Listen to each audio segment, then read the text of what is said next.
I grew up in a rugby household. I'm a little too old to have played rugby. Girls didn't play rugby when I was a girl, unfortunately. So I played hockey, participated in hockey, coached, managed, umpired up to international level. And I think that I was invited to chair this committee because of my experience professionally and personally, bringing a fresh pair of eyes, leadership qualities, and a willingness to collaborate on this project with all of the stakeholders and others over a process which will hopefully end with what I like to call the creation of the new normal.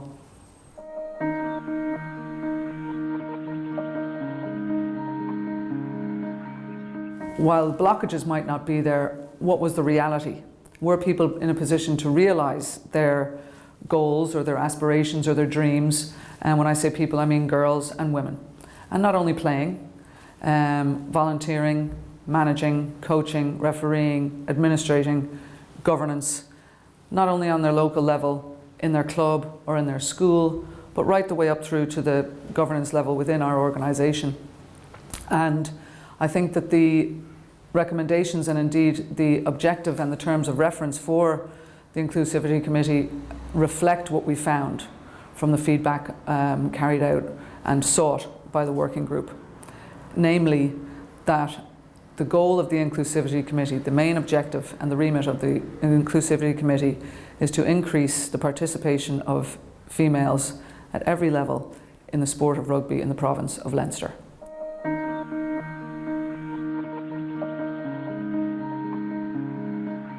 Really the questions that I would like people to be able to answer is people, when I say people, everybody in Leinster, whether they're rugby players or not.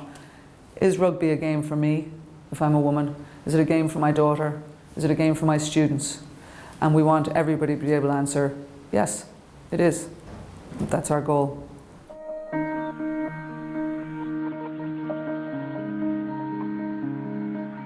We are here to strategize and plan for lasting change. This is not a box-ticking exercise. This is something that will last. Leinster Rugby will be different by the time our work is done. It is a job of work that we have to do, and it is quite the task. And that pathway through, I think, and the fact that we've been given that pathway through right up to the executive level is clearly reflects how serious Leinster Rugby is taking the job of bringing women forward, along, up and into full integration in Leinster Rugby.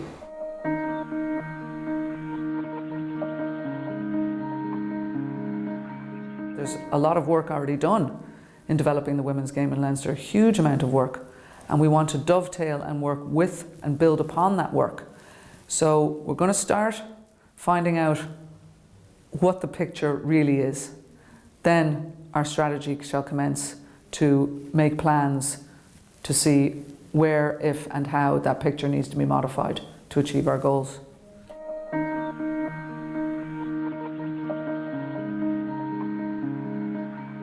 What does excellence look like when it comes to rugby and a rugby club?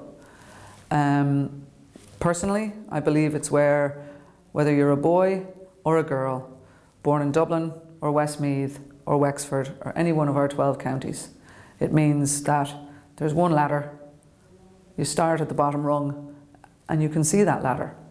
There's not two separate ladders, there's not two separate paths, there's one ladder and everybody knows where that ladder is leading, and it gives every boy and girl, man or woman, teacher, parent, volunteer, anybody who wants to get involved, a clear path for them to pursue whatever it is they want to pursue to the extent that they wish to pursue it.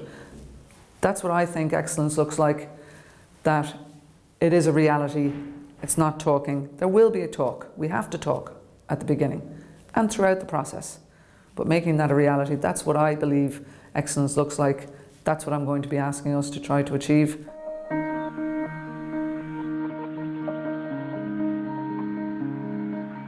I will be with the women development officers. 2 new women development officers have been just retained and employed on a full-time basis by Leinster. Another clear indication of the seriousness with which the branch is the club is taking this whole initiative and necessary step, and also reflective of the work that Jenny and her team to date have done. Just the numbers have become greater and greater, and we need more personnel to deal with it and develop it. So that's how I see myself and the committee working with the building blocks and foundations that have already been put there by Leinster since 2010.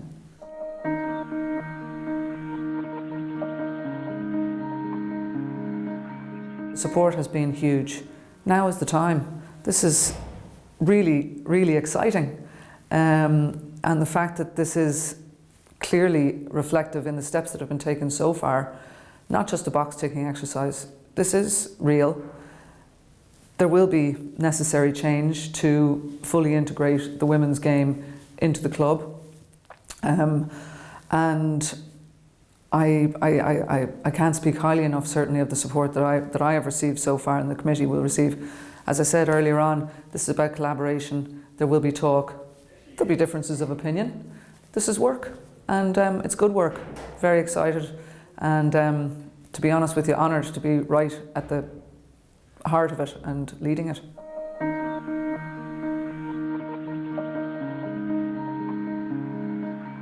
Volunteering is really important. Our lives are so busy.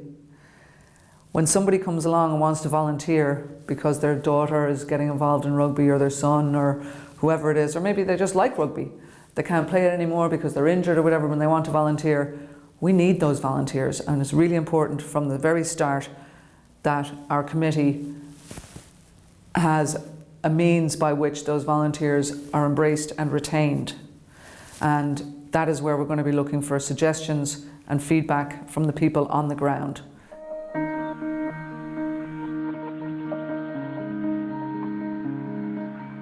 As I say, the time is now. This is, and it didn't happen overnight.